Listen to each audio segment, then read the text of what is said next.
All right. So the second tip that you have is developing this ability to self-author.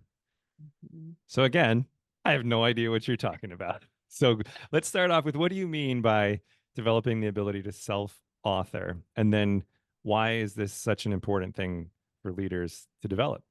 Yeah. It is an incredible place to be when you're able to self-author, even if you can do it 10% more often than you do it today. And when you think about, again, how crazy the world is, there's so much coming at us. So many people are telling us how we should think, what our values should be, how we should respond. There are things that we never knew existed. And now we're upset about them because of the amount of information coming at us. And so, as you look at adult development, there is a state that most of us, 70% of us adults live in, and that's reactive. And one of the ways to move through reactive and be part of that 30% who moves on to creative is starting to self author.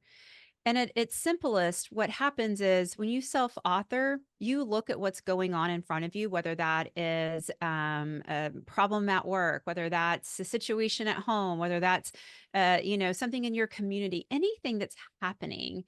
You look at it as it's just the world being the world. It is Mm, just happening. And you look at it and you decide through your own personal important lens of values, experiences, all of those things. You decide how you want to think about it, how you want to respond to it, how you want, if you even want to respond to it. Because for most of us, what's happening is the world is happening to us, mm, which kicks off all of our emotions, which kicks off all of these feelings that we don't even understand. Like it's this sense of out of control, this sense of I'm not in control of my destiny. Everything's happening to me. But man, anyone, whether you are in a high level leadership, if you're a young adult starting out, the more you can look at any situation and just say, hey, that's just people being people, world being world. I'm deciding I'm going to self author my interaction in this situation.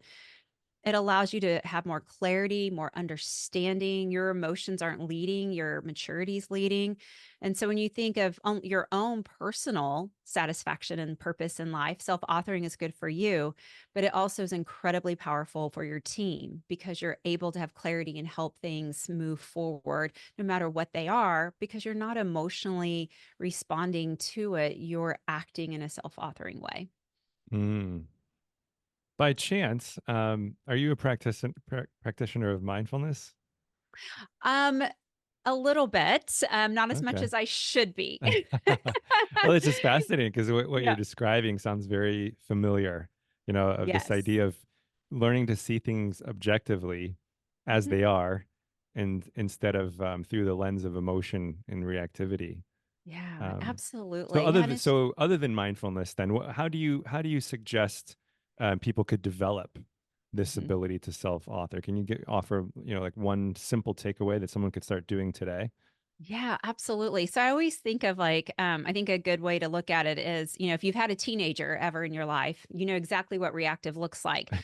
Everything's happening to me. And as an adult, it's very easy to go, no, it's just I'm sorry there was construction and you were 5 minutes late, And so a lot of it is to feel because you can feel yourself reacting. I know I can. Like you're like, like right, that sudden. And as soon as you have that, like you feel the shoulders go up, you feel the emotions, you just stop and say, what is the situation? If I was to look at this, if I was not, involved, or if I was looking down on it, oftentimes when I work with clients and they're very reactive in a situation, we could even draw that situation on a piece of paper and we look at it Mm, and we start to really think, hey, what's important? Or in this situation, I know everyone else is upset about this, but how do I feel about those? If I take away the emotions others offered me, what are my emotions? And so it mm, does take some work, very similar to mindfulness, but it's that slowing down and pausing and really deciding how you want to interact with something, someone, a situation, because all we can control is ourselves. We can't control anyone else. And it's so freeing. Like when you get to that place where you're like, huh, like I can watch a room full of people blow up and I'm like, And they're like, "Are you not upset?" And I'm like, "I'm upset that we're in this situation, but I'm not mad. I'm not this. I'm in a state of solution because I can't change the past that created the problem. I can only impact the future. And you just spent five of you 30 minutes. So that's 2.5 hours complaining about something you can't change. Let's just Mm. spend all that 2.5 hours about making something happen." And so it's just ways of that, of just really slowing down. And when you feel yourself, you just stop and go, okay, I got this. Like, let me just look at this holistically. Let me kind of get up in the sky, look down on it, and decide how I want to respond. I love it. Yeah, those are actually what you mentioned, like drawing it out, journaling, or just putting the thoughts down on paper, seeing them objectively. Those are actually skillful means for mindfulness. It's not like Mm-hmm. what people normally think of like sitting still doing nothing, but it's like for many people, that's really hard to do. But Mm-hmm. simply just stopping and drawing something out or writing it out, that's pretty easy.